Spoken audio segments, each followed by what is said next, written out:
जय हिंद, वंदे मातरम। तो दोस्तों, एक बार फिर से अमेरिका न्यूज़ में आ गया और इस बार अगेन वो इंडिया को लेकर के आया है। लेकिन इस बार अमेरिका के अंदर एक बहुत ज़्यादा अलग बेचैनी, और ये बेचैनी इंडिया से ट्रेड डील साइन करने को लेकर के आई है। जिस तरीके से अमेरिका हर जगह पे अपनी चला रहा था और इंडिया को मल्टीपल फ्रंट्स पे ये भी बोला है कि India is a dead economy and all, establishment, Donald Trump and deep state, इन तीनों को ये पता लग चुका है कि अब ये इंडिया नहीं रहा है, ये भारत बन चुका है। और इन लोगों को ये रियलाइज हो गया कि अब भारत को प्रेशराइज करना इतना आसान नहीं है जैसे पहले कांग्रेस के टाइम पे किया जा सकता था। तो आज की वीडियो शुरू करते हैं। उससे पहले आप वीडियो को लाइक कर दीजिए, चैनल को सब्सक्राइब कर लीजिए और बेल आइकन दबाना बिल्कुल मत भूलिएगा। सो दोस्तों, ट्रंप ने सडनली एक बहुत डेस्परेशन दिखाई है इंडिया से ट्रेड डील साइन करने के लिए, और ये केवल ट्रंप की तरफ से नहीं आ रही है, वहां की एस्टैब्लिशमेंट की तरफ से भी आया है। ट्रंप का एडमिनिस्ट्रेशन एक तरीके से भारत के पीछे पड़ गया कि जल्दी से जल्दी हम लोग ट्रेड डील साइन कर लें किसी भी तरीके से इंडिया के साथ। और काफी ज्यादा जो इनको ये रियलाइजेशन हो गया कि जो इन्होंने टैरिफ लगाए थे इंडिया के ऊपर, नेगेटिव प्रोपागेंडा करना शुरू किया था एक तरीके से, और सैंक्शंस लगाए थे, कुछ भी वर्क नहीं कर रहा है इंडिया के ऊपर। यहाँ पे देखोगे आप तो जितनी भी चीजें इन्होंने ट्राई करी थी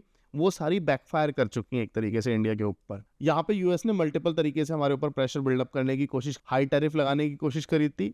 इंडिया को डेड इकोनॉमी बोला था ट्रंप ने, और वहां पे अडानी के ऊपर हिंडनबर्ग रिपोर्ट में एक्सपोज करने की कोशिश करती, जो कि बिल्कुल पता लग गया था कि क्लियर झूठी रिपोर्ट है और एक तरीके से पैसा देकर के बनाई हुई है। उसके अलावा हमारी जो ऑयल कंपनीज थी उनके ऊपर सैंक्शंस लगाए थे ये बोल करके कि हम रशिया से ऑयल खरीदते हैं। बाय द वे, मजे की बात ये है कि अभी यूएसए वही रशिया से खरीदा हुआ ऑयल जो हम अपनी जामनगर की रिफाइनरी में रिफाइन करते हैं उसको अपने एरोप्लेन में यूज करने वाला है। और by the way, Jamnagar refinery वही रिफाइनरी है जिसको ये ट्रंप का बेटा आसिम मुनीर बोल रहा था कि मैं इस पर अटैक करूंगा। तो टेक्निकली कुछ भी वर्क नहीं किया है यहाँ पे, और तरीके से यूएसए अब अनपॉपुलर होता जा रहा है इंडिया को लेकर के, खासकर क्योंकि इंडिया के बारे में वो कुछ भी बोलता है कोई ध्यान नहीं देता है। इंडिया ने अपने स्टैंड पे कायम रहते हुए एक चीज क्लियर कर दी है कि एफटीए के अंदर अब अपने डेयरी और एग्री डिपार्टमेंट को नहीं खोलने वाले हैं यूएसए के अंदर। पोल्ट्री मार्केट, एग्रीकल्चर और डेयरी के अंदर यूएसए तो छोड़िए, यूके या यूरोप की किसी भी कंट्री को कोई एंट्री नहीं दी जाएगी। और ये बहुत ज्यादा फेयर बैलेंस बना के चला है, क्योंकि यहाँ पे वेस्ट की कंट्रियां घुस के उस देश के पूरे इकोनॉमी को और उस पूरे स्ट्रक्चर को बर्बाद कर देती है। तो ये पूरी इंडस्ट्री आप लोकली यूज नहीं कर सकते, तो उससे गवर्नमेंट बचाने की कोशिश कर रही है और अपना स्टैंड कायम रखा है। हाँ, इसका पॉसिबिलिटी ये है कि अगर यहाँ पे हम उनको ये इन पर्टिकुलर सेक्टर्स के अंदर ओपनिंग नहीं दे रहे हैं तो हमें हो सकता है उनसे कुछ ऑयल खरीदना पड़े, कहीं पे कंपनसेट करना पड़े। पर ये बहुत अच्छा कदम है क्योंकि ये आने वाले फ्यूचर में बहुत ज्यादा बेनिफिट देगा इंडिया को। यहाँ पे अब यूएसए को ये भी रियलाइज हो चुका है कि अब यूएसए का लेवरेज नहीं रह गया इंडिया के ऊपर, क्योंकि इंडिया ने अपने सप्लाई चेन अलग से बिल्ड कर लिया है। 40 नई कंट्रीज के साथ इंडिया ने एक्सपोर्ट शुरू कर दिया है। और यहाँ पे यूएसए को रियलाइज हो गया है कि अब इंडिया उसके ऊपर रिलाय नहीं करने वाला। जो लेवरेज थी इंडिया के ऊपर यूएस की, वो बिल्कुल खत्म हो चुकी है। इंडिया ने यूएसए के जो सैंक्शंस लगे थे उनके बाद, टेक्निकली आप टैरिफ भी बोल सकते हैं उन सैंक्शंस को, तो अपनी ऑल्टरनेट सप्लाई चेन बिल्ड कर लिया है। 40 नए कंट्रीज के साथ एक्सपोर्ट शुरू कर दिया है। हम कॉन्टिन्यूसली रशियन ऑयल परचेज कर रहे हैं डिस्पाइट यूएस प्रेशर। आने वाले कुछ महीनों में आपको दिख जाएगा पुतिन इंडिया आ रहे हैं। रशिया का एफटीए साइन हो गया है ये इंडिया के साथ, ये बहुत बड़ी बात है। और यूएसए इस चीज को लेकर के बहुत ज्यादा परेशान है कि हमने रशिया के साथ ये जो एफटीए साइन किया है, ये रशिया के साथ जो एफटीए साइन किया गया है, ये अपने आप में बहुत ज्यादा चकमा देने के लिए नहीं किया गया है ये किसी को, ये केवल इसलिए किया गया है क्योंकि रशिया के अंदर वो सारे मिनरल्स का एक्सेस है जो पूरे वर्ल्ड में आपको कहीं नहीं मिलते हैं। आने वाले टाइम में ये साइन किया हुआ एफटीए भारत के हर एक सेक्टर के लिए बहुत बड़ा वरदान साबित होगा, क्योंकि रशिया के पास वो रेयर मटेरियल्स भी हैं जो पूरे वर्ल्ड में कहीं पे भी एक्सेसिबल नहीं है, और रशिया वो आपको बहुत सस्ते में और इजी रूट से प्रोवाइड कर सकता है। और यहाँ पे ट्रंप ने पहले ये बोला था कि इंडिया ने हमें हर्ट किया और इंडिया के टैरिफ्स अनफेयर है। टेक्निकली इंपोर्ट ड्यूटी जो हम लगाते हैं यूएसए गुड्स के ऊपर, उसको वो अनफेयर बोल रहा था, और इसी के जवाब में उन्होंने हमारे ऊपर टैरिफ्स लगाए थे और रशियन ऑयल का भी उन्होंने बहाना दिया था। मल्टीपल रीजन थे, पर मेन मुद्दा ये नहीं था कि उन्होंने ये केवल इसलिए लगाए। मेन मुद्दा ये था कि वो अनपॉपुलर करना चाहते थे नरेंद्र मोदी जी को। पीएम मोदी के खिलाफ वो पूरा प्रोपागेंडा चल रहा था, लेकिन इनके प्रोपागेंडा की निकल गई ये हवा। तो अब ट्रंप बोल रहे हैं कि अभी वो हमें एक तरीके से पसंद नहीं करते इंडियंस, लेकिन बहुत जल्दी हमें पसंद करने लगेंगे। इसका मतलब ये है कि ट्रंप ये चाहता है कि इंडिया इससे पहले ब्रिक्स नेशंस और रशिया की तरफ और ज्यादा ड्रिफ्ट हो, उससे पहले इंडिया के रिलेशन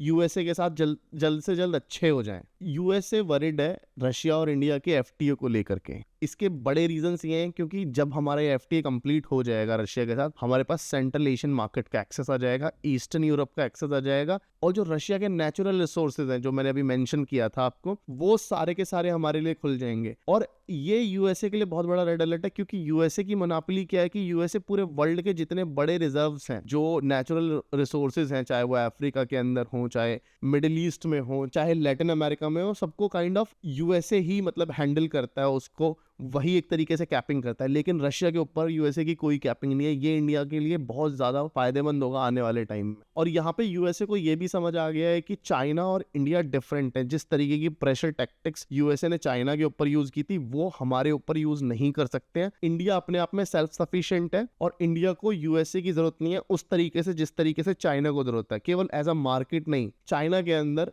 कल्टीवेशन लैंड जो है वो बहुत ज्यादा कम है, लेकिन इंडिया के अंदर इस तरीके की कोई दिक्कत नहीं है। चाइना अपने यहाँ पे खाने पीने की चीजें उतनी नहीं उगा सकता जितना इंडिया अपने आप में सेल्फ सफिशिएंट है एग्रीकल्चर को लेकर के, उतना चाइना नहीं है। यहाँ पे मैं आपको ये बता देता हूँ कि चाइना ने कुछ समय पहले जो अपने इंपोर्ट्स थे यूएसए से, वो भी कट्स किए थे इन टैरिफ्स की वजह से। लेकिन बाद में यूएसए और चाइना के बीच में डील हुई थी जब ट्रम्प शी जिनपिंग से मिलने गए थे और उन्होंने बोला था कि हम दोबारा से आपके यहाँ से परचेज शुरू करेंगे सोयाबीन का। तो ट्रम्प ने कहा था कि हमने सोयाबीन परचेज करने के लिए उनको मना लिया और ये हमारी बहुत बड़ी जीत है टेक्निकली, जिसको सेलिब्रेट कर रहे थे। पता नहीं इतनी बढ़िया क्या जीत थी इसके अंदर, लेकिन चाइना ने उस टाइम पे बोला था कि हाँ हम आपसे सोयाबीन खरीदेंगे। लेकिन चाइना ने अब उस लेवल पे सोयाबीन खरीदना बंद कर रखा है। मतलब तरीके से आप मान लीजिए अगर पहले 500 टन खरीदते थे तो अब वो केवल 100 टन 150 टन ही खरीद रहे हैं। रीजन क्या है कि एक तो जो सोयाबीन यूएसए से आता है वो एक्सपेंसिव है यहाँ पे अगर आप देखोगे, और वहीं पे दूसरी जगह पे जो दूसरा सोयाबीन खरीद रहे हैं ब्राजील से, लैटिन अमेरिका से, वो उनको क्वालिटी में भी अच्छा मिल रहा है और वहां पे वो एक्सपेंसिव भी नहीं है उनके लिए।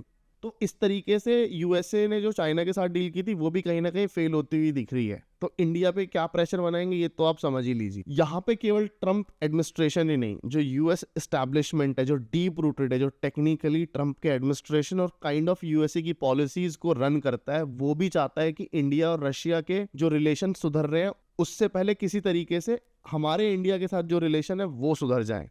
इसके बहुत सारे मल्टीपल रीजंस हैं कि ये क्यों चाहते हैं कि इनके रिलेशन हमारे साथ सुधर जाए। इंडिया का ग्लोबल इन्फ्लुएंस बहुत ज्यादा बढ़ रहा है। यूएसए के अंदर फिर से इलेक्शंस आने वाले हैं कुछ टाइम में, और अभी रिसेंटली जिस तरीके से परफॉर्मेंस हुआ है लोकल इलेक्शंस में यूएसए के अंदर ट्रम्प की पार्टी रिपब्लिकन का, वो बहुत ही ज्यादा भयंकर है। आने वाले टाइम में दिख रहा है कि ट्रम्प की अप्रूवल रेटिंग्स कितनी ज्यादा गिर रही है, और ये नहीं चाहते कि इंडिया और ज्यादा ड्रिफ्ट हो जाए यूएसए से, क्योंकि जितने कोलैप्स हो चुके हैं अभी रिलेशन यूएसए और इंडिया के बीच में, अब अगर उससे ज्यादा कोलैप्स हुए तो एक तरीके से ये समझ लीजिए काइंड ऑफ ब्लॉकेड लग जाएगा। चाहे वो आपका ट्रेड का ब्लॉकेड हो, चाहे वो मल्टीपल रीजन्स को एक साथ लाने का ब्लॉकेड हो। मतलब यहाँ पे अभी केवल जो हमारी डील रह गई है केवल और केवल पैसे के ऊपर रह गई है, और जिस तरीके से यूएसए की तरफ से सिग्नलिंग हो रही है इस चीज की हाई पॉसिबिलिटी कि आने वाले टाइम में इंडिया के ऊपर जो यूएसए ने टैरिफ्स लगाए हैं वो बहुत ज्यादा क्लैंप डाउन हो जाए। रिपोर्ट्स के अकॉर्डिंग ऐसा लग रहा है कि 5 से 15% तक हमारे ऊपर टैरिफ रह जाएंगे, जो अभी 50% लगे हुए हैं। बट ये होगा तब अगर इंडिया ट्रेड डील साइन करता है यूएसए से तो।